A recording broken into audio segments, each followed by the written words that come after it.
G'day and welcome to the Grow a Small Business Podcast. I'm your host, Troy Truen. Each week, we speak with an owner who has grown a business with 5 to 30 team members to something bigger. Diving into their numbers and unearthing the pain they've experienced, we explore what they did to overcome each barrier and what they would do differently from day one. Let's get into it. Welcome, everyone. Today I'm interviewing Allan Dib, who's the managing dictator at Lean Marketing, as you've got on your LinkedIn profile, Allan, which I will have a quick chat shortly about. And you're based in Melbourne, Australia, so not too far from me in Hobart, Tasmania. So thanks for your time, mate. Hey, pleasure to be on. Yes, so after listening to you on Brad Giles' podcast, which is another great podcast, and Brad was on ours last year, reached out to you, and I'm thankful that you spared some time to have a chat. So, yeah. Now, Allan, managing dictator at Lean Marketing, just give us an insight into that. Just a bit of a joke within our team, but you know, I do kind of believe that business should be a benevolent dictatorship. I'm not into kind of like I mean, most organizations where you've got to get stuff done, you've got to appoint a captain and a leader, and even though actually I'm not really the CEO day to day, I've got a CEO who runs the business, but when we need to make big decisions, we just make it the decision and we turn the ship that way. So just like a ship's captain or an army captain or whatever, I think that's a good way to run a business. Yeah, love it. That's great. So you've written a few books, so one called The One-Page Marketing Plan, and more recently Lean Marketing, which be good to sort of unpack some of the sort of key concepts from those books and what you sort of do for small business owners. So Sure. So maybe just kick off, just tell our audience a little bit about yourself and your sort of background.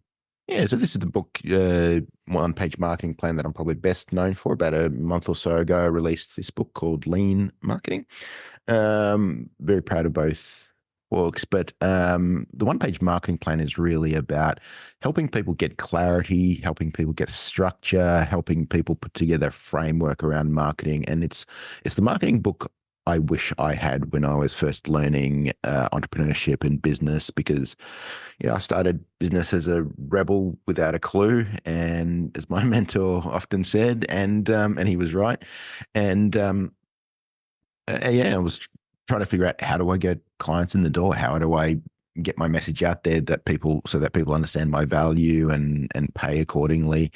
And it was a struggle. I struggled for a good decade on that. So I took every seminar, I attended every class, I read every book. And so, I got little bits of value from each, but there was nothing that kind of took me from zero to really understanding marketing at a deep level. So I think that's why the book has resonated with so many people, almost 1 million copies sold worldwide now, because it's not a book that's written based on theory or some professor made it up or whatever. It's really based on my experience and having been in those shoes before, like literally knowing nothing. And in the book, literally, it starts with, hey, what is marketing? Going from there and right through to creating a strategy where you create messaging, where you create lead nurturing, where you create a wow experience for clients. And so it's something that I think has been very impactful to a lot of people. Yeah, awesome. It's certainly, from my experience, sort of coaching business owners, as you say, marketing is probably misunderstood as to what it is. So I guess just on that, I mean, sort of what is marketing from your perspective?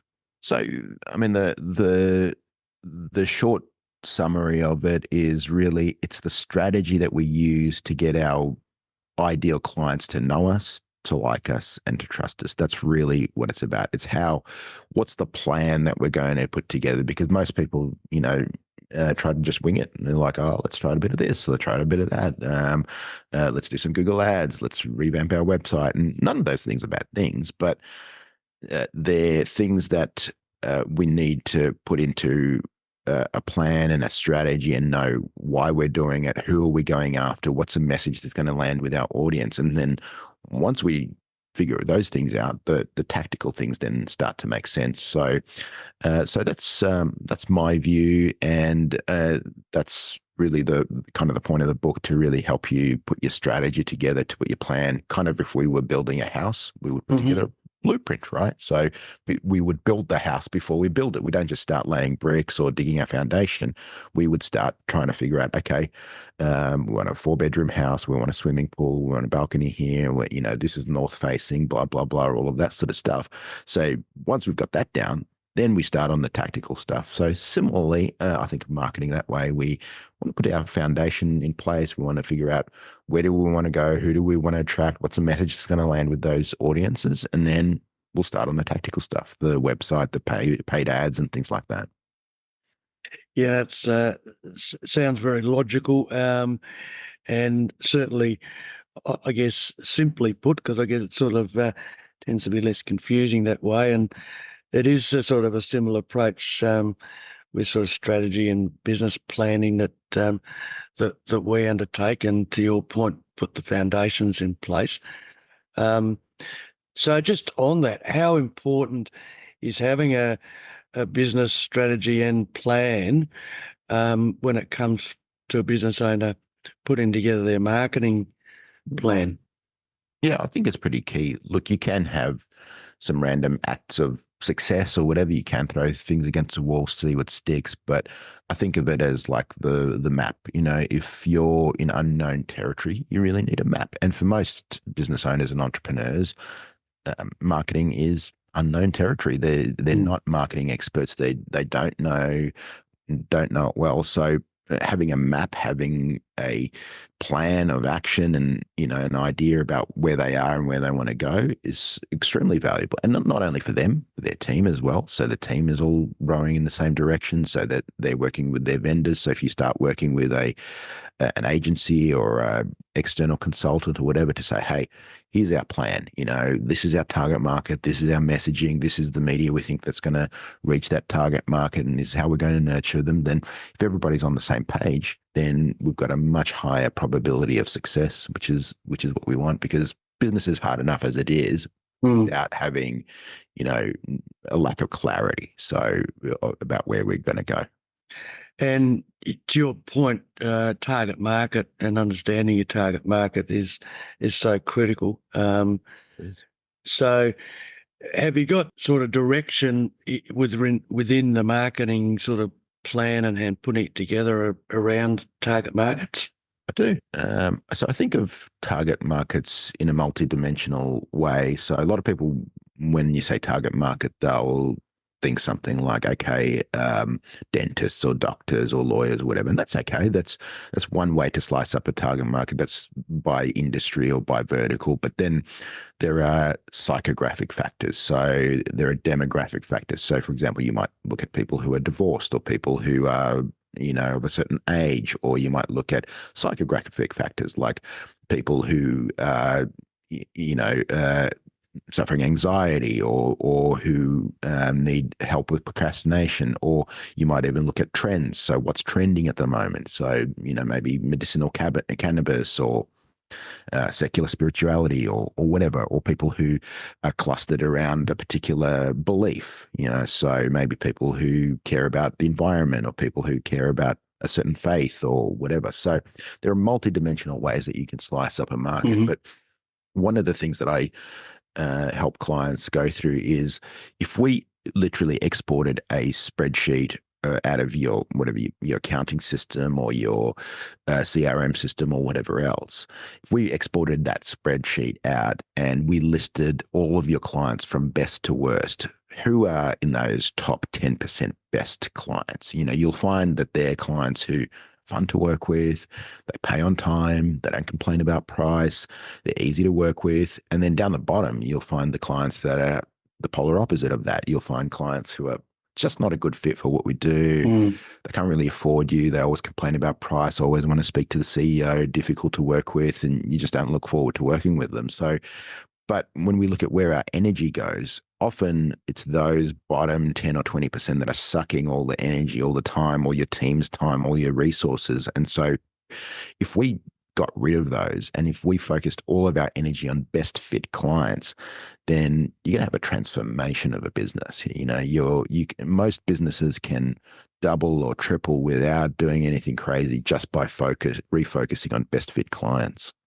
Yeah, it's often overlooked. I think it sort of somewhat stems from, business owners starting a business, first year or two, they're just looking for anybody that's got a pulse, and I'll give them some money, right? And I guess as the business and they mature as a business owner, that's when it starts to become a little bit more obvious, or sometimes not for business owners, that they can't be everything to everybody.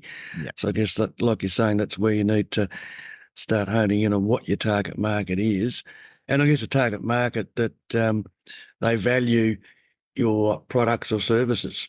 Yeah, totally. They've got to value what you do. They've got to be profitable because, someone can pay you a lot of money but still not be profitable because, everything needs to be customized and the cost of servicing them and all of that. So, and they've got to be fun to work with because we went into business for ourselves, not to dread Mondays, not to dread working with people, but to have fun. So I think that's an important part of it. If you look forward to seeing your clients, if you look forward to working with them, that's something that's going to be extremely valuable to you.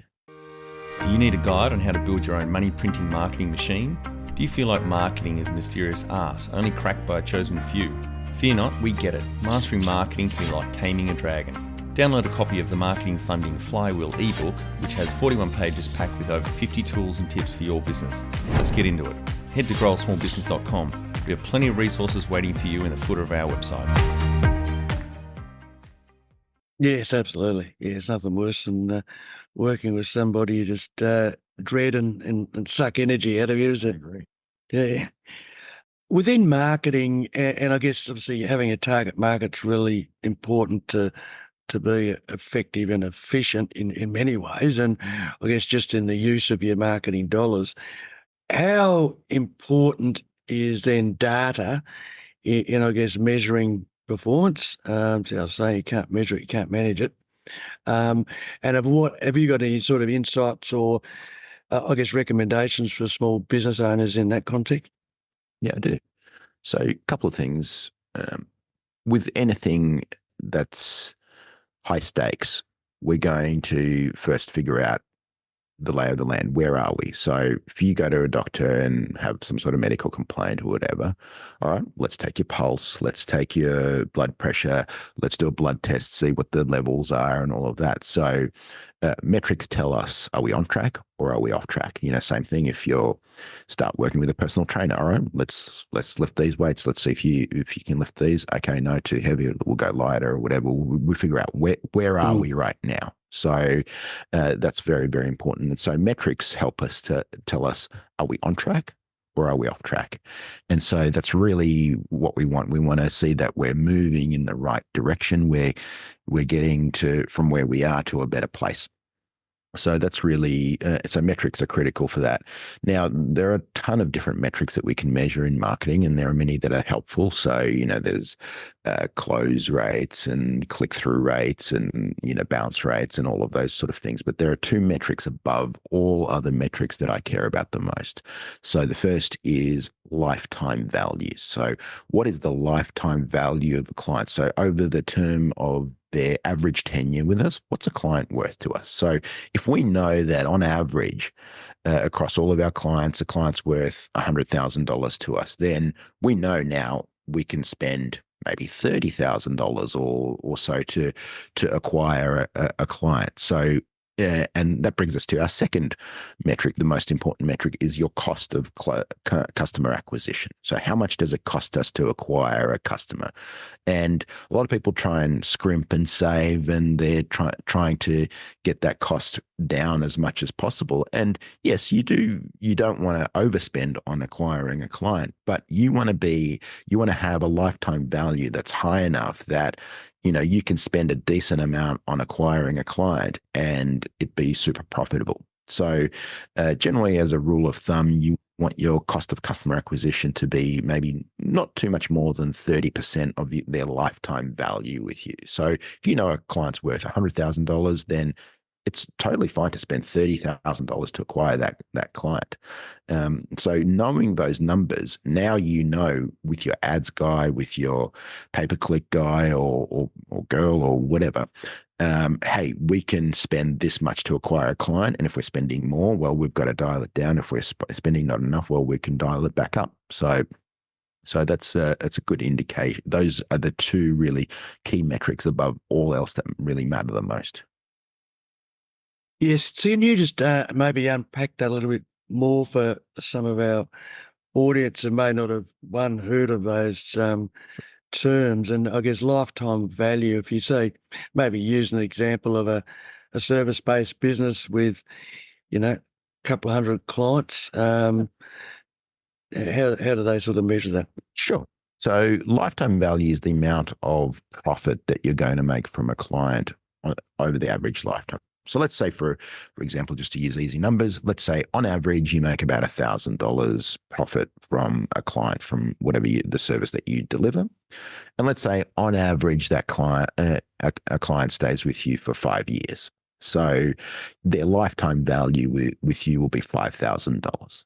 So on average. And, obviously some clients will stay more, some clients will stay less. And this can change over time. If you improve your service over time, your lifetime value goes up. If your service is crappy, people are leaving, people are not happy, well, your lifetime value will go down. So lifetime value is a great indicator of how good a service or a product that you're delivering, how good is some of your bundling and upsells and things like that. So how much money are we going to make from this client over their lifetime?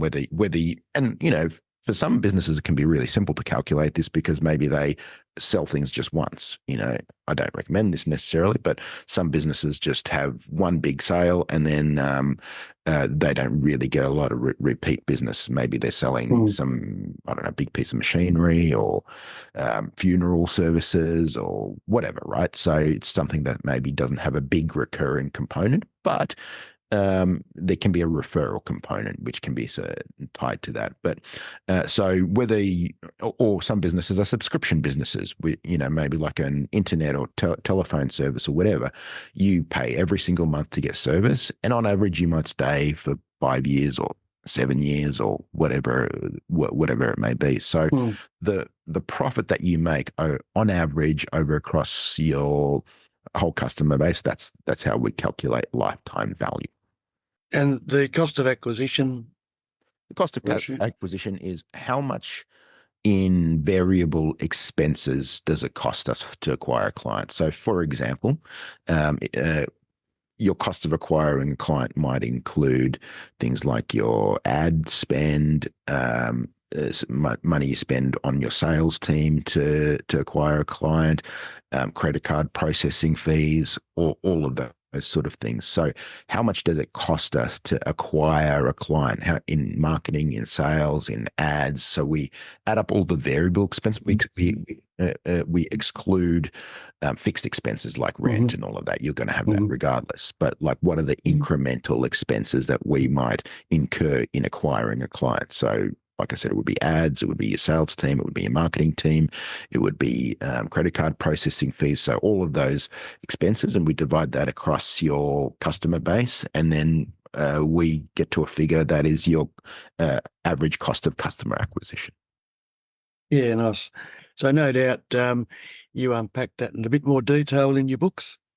I do. Absolutely. I've got a whole chapter on metrics in lean marketing. And so, and lifetime value is a very, very key part of the one-page marketing plan, because really they're the two metrics that matter the most. Everything else kind of leads to those metrics. So if we think about things like email open rate, if we, website bounce rates, all of that, they're great little metrics to help you troubleshoot a campaign and figure out what's going on.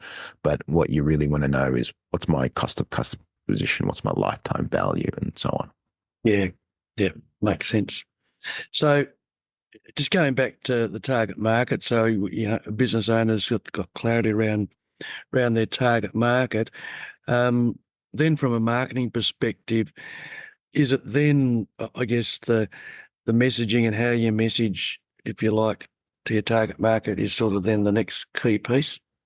Yeah, so the first foundational element of the one-page marketing plan is, what's our target market? Who are our ideal fit clients? Who are the people that we want to do more business with?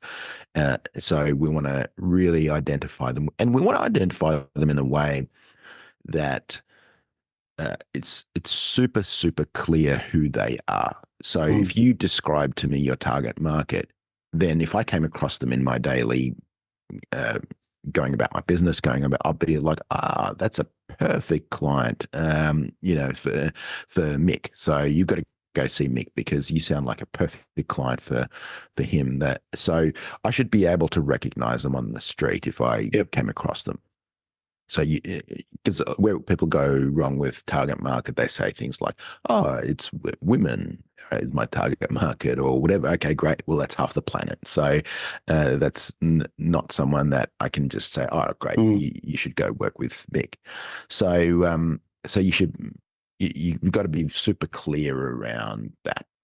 The next thing is really messaging is a key part of the one-page marketing plan. So we want a message that's really going to land with our audience, because a lot of what we do in marketing is amplification. So we're amplifying our message. Now, if your message is crappy, that when you amplify it, it's just going to get worse. It's not going to get better. It's kind of like if you're a bad singer, and if you amplify, you're just now a loud bad singer, which makes things worse, not better. Yeah. So what a lot of people are doing is they've got a crappy message and they're amplifying it, and they're like, why isn't this working? You know, well, it's a message that wasn't connecting with your audience in the first place. Now you're just running tons of ads and spreading this message around everywhere. That's not making things better. That's making things worse. So a key part of what we work with clients on a lot is figuring out what's a message that's actually going to connect with your audience. What's actually going to be something that people respond to and say, hey, that's for me. Yeah, that makes sense. So your marketing plan, anyone can download it from your website, which I've recently done, and so it's a good starting point. So I guess just to finish up, Allan, I could talk a lot longer, but what's sort of one thing you'd recommend our audience does from after listening to this chat? Look, you just download a copy of the one-page marketing plan. It's free. It's on the website leanmarketing.com. It's a single page. It'll take you 20 to 30 minutes to kind of really go through these things, think them through, figure out what it is, what your ideal target market is, what an ideal message is. And if you need help with the book, of course, use that as a resource. But put together your plan, get clear around what you need to do from a marketing perspective, put together your map, your blueprint, so that you're not just throwing random things against the wall, that you are following a process that will actually help you get clients, so that you're not amplifying a crappy message that no one wants to hear, that no one responds to. So put those things together, get it done, and have clarity around your marketing, and that's going to help you increase the probability of success. Yeah, no, great tip. And for those that want to explore it further, we'll have the references to that and your website and your books in the show notes for you. Nice. Well, it was really, really nice to connect with you, Mick. Yeah, no, it was good. Some great insights, and such an important aspect for small business owners. And I think some of the stuff you shared today should certainly help and give them access to further resources to help them. So thanks again, mate. My pleasure. Want to help other small business owners improve their business? There's one quick thing you can do, which is jump over to iTunes and leave a review. Or if you don't have an account, follow us on Spotify.